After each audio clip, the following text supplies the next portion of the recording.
ನಮಸ್ತೆ ಸ್ನೇಹಿತರೆ.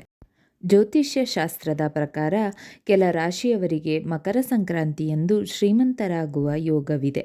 ಹಾಗಾದರೆ ಆ ರಾಶಿಗಳು ಯಾವುದೆಂದು ತಿಳಿಯೋಣ ಬನ್ನಿ.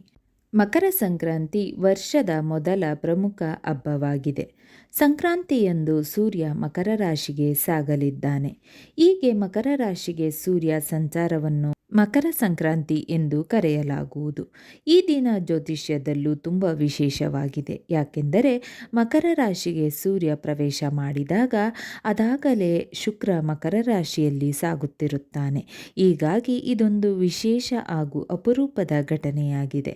ಇದರಿಂದಾಗಿ ಶುಕ್ರಾದಿತ್ಯ ಯೋಗ, ಇದಲ್ಲದೆ ಈ ದಿನ ಧನುರ್ರಾಶಿಯಲ್ಲಿ ಮಂಗಳ ಹಾಗೂ ಬುಧನ ಸಂಯೋಗದಿಂದಾಗಿ ಬುಧಾದಿತ್ಯ ಯೋಗ, ಜೊತೆಗೆ ವೃದ್ಧಿಯೋಗ, ರವಿಯೋಗವು ಈ ದಿನ ರೂಪುಗೊಳ್ಳುವುದು. ವಿಶೇಷವಾಗಿ ಗುರು ಹಾಗೂ ಚಂದ್ರನ ಸ್ಥಾನದಿಂದಾಗಿ ಗಜಕೇಸರಿ ಯೋಗ ಕೂಡ ಇಂದು ಸೃಷ್ಟಿಯಾಗಲಿದೆ. ಈ ಎಲ್ಲ ಯೋಗಗಳಿಂದಾಗಿ ಕೆಲ ರಾಶಿಯವರ ಅದೃಷ್ಟ ಕುಲಾಯಿಸಲಿದೆ. ಈ ಯೋಗಗಳಿಂದ ಸಂಪತ್ತು, ವೃತ್ತಿ, ಪ್ರಗತಿ, ಸಮೃದ್ಧಿ, ಐಷಾರಾಮಿ ಜೀವನ ಪ್ರಾಪ್ತಿಯಾಗುವುದು. ಧನಲಕ್ಷ್ಮಿ ಮನೆ ಬಾಗಿಲಿಗೆ ಆಗಮಿಸುವ ಸಮಯ ಇದಾಗಿದೆ.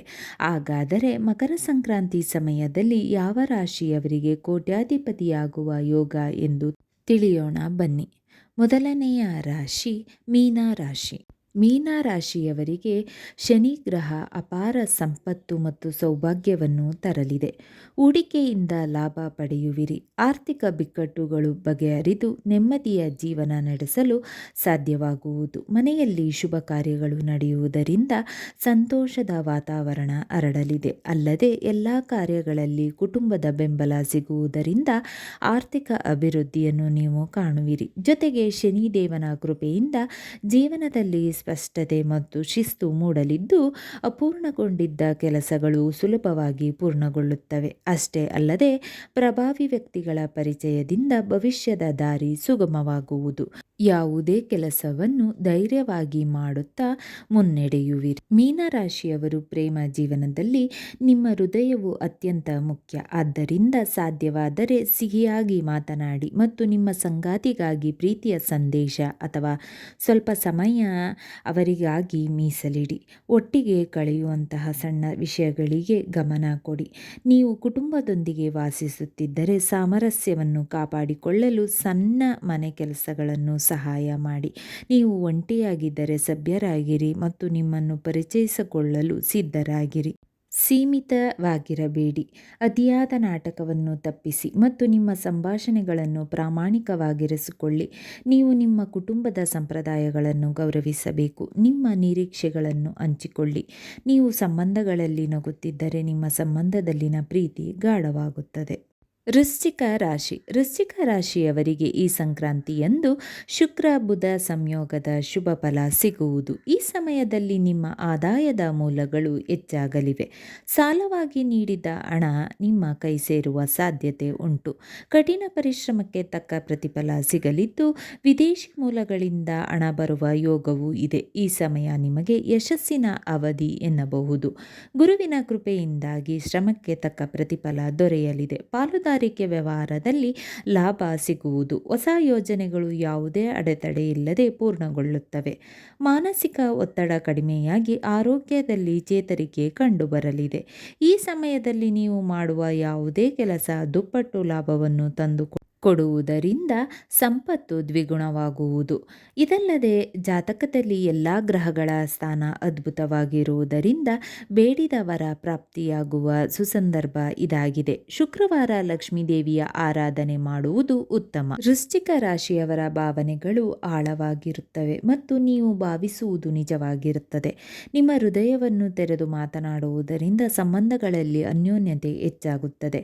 ನೀವು ಒಂಟಿಯಾಗಿದ್ದರೆ ಯಾರೊಂದಿಗಾದರೂ ಒಂದು ಸಣ್ಣ ಪ್ರಾಮಾಣಿಕ ಸಂಭಾಷಣೆ ಸಕಾರಾತ್ಮಕ ಪರಿಣಾಮ ಬೀರುತ್ತದೆ. ಇಂದು ನಟಿಸಬೇಡಿ, ನೀವೇ ಆಗಿರಿ. ಸಂಬಂಧದಲ್ಲಿರುವವರಿಗೆ ಮಾತನಾಡಲು ಒಂದು ದಿನ. ನಿಮ್ಮ ಹೃದಯದಲ್ಲಿ ಸುಳಿದಾಡುತ್ತಿರುವ ಯಾವುದನ್ನಾದರೂ ಶಾಂತವಾಗಿ ಮಾತನಾಡುವ ಮೂಲಕ ಪರಿಹರಿಸಬಹುದು. ಇತರ ವ್ಯಕ್ತಿಯನ್ನು ಎಚ್ಚರಿಕೆಯಿಂದ ಆಲಿಸುವುದು ನಿರ್ಣಾಯಕವಾಗಿರುತ್ತದೆ. ಮನೆ ಕೆಲಸಗಳಲ್ಲಿ ಸಹಾಯ ಮಾಡುವುದು ಅಥವಾ ನಿಮ್ಮ ಪ್ರೇಮಿಯ ಸಣ್ಣ ಅಗತ್ಯಗಳನ್ನು ಪೂರೈಸುವುದು ನಿರ್ಣಾಯಕವಾಗಿರುತ್ತದೆ.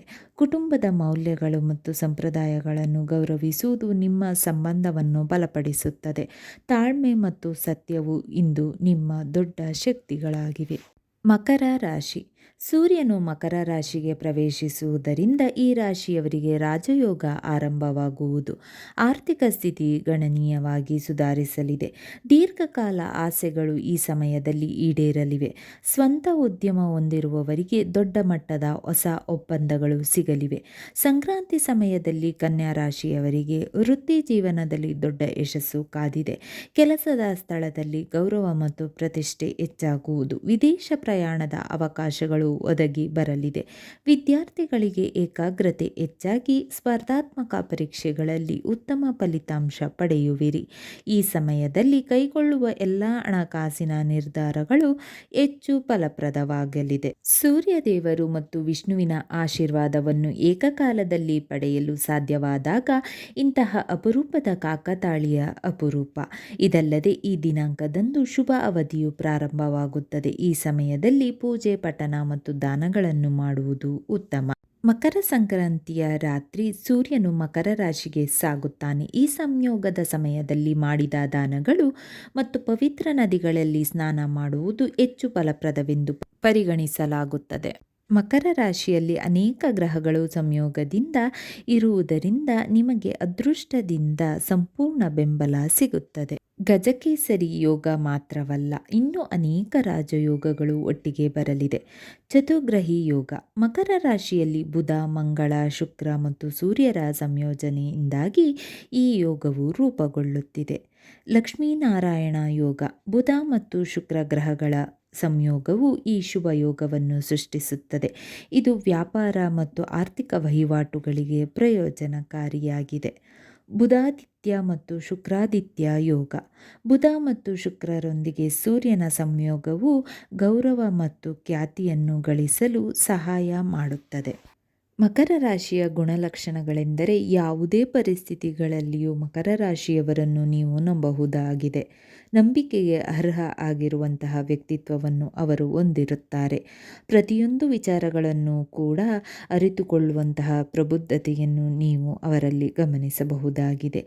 ಯಾವುದೇ ಯೋಜನೆಗಳನ್ನು ಪ್ರಾರಂಭಿಸುವುದಕ್ಕಿಂತ ಮುಂಚೆ ಅದಕ್ಕೆ ಬೇಕಾಗಿರುವಂತಹ ಪ್ರತಿಯೊಂದು ಕಾರ್ಯರೂಪರೇಷೆಗಳನ್ನು ಪ್ಲಾನಿಂಗ್ ಮಾಡುವಂತಹ ಬುದ್ಧಿವಂತಿಕೆ ಅವರಲ್ಲಿದೆ. ಜೀವನದಲ್ಲಿ ತಾವೊಂದುಕೊಂಡಂತಹ ಗುರಿಯನ್ನು ಸಾಧಿಸುವಂತಹ ಗಂಭೀರವಾದ ಏಕಾಗ್ರತೆ ಅವರಲ್ಲಿರುವ ಕಾರಣದಿಂದಾಗಿ ಸಾಧನೆಗೆ ಅವರು ಹೆಚ್ಚಿನ ಪರಿಶ್ರಮ ಪಡಬೇಕಾಗಿರುವುದಿಲ್ಲ. ಸ್ನೇಹಿತರೆ, ಈ ವಿಡಿಯೋ ಇಷ್ಟವಾದಲ್ಲಿ ಲೈಕ್, ಶೇರ್ ಆ್ಯಂಡ್ ಕಾಮೆಂಟ್ ಮಾಡಿ. ಮುಂದಿನ ವಿಡಿಯೋಸ್ಗಳಿಗಾಗಿ ಚಾನಲ್ ಅನ್ನು ಸಬ್ಸ್ಕ್ರೈಬ್ ಮಾಡಿ. ಧನ್ಯವಾದಗಳು.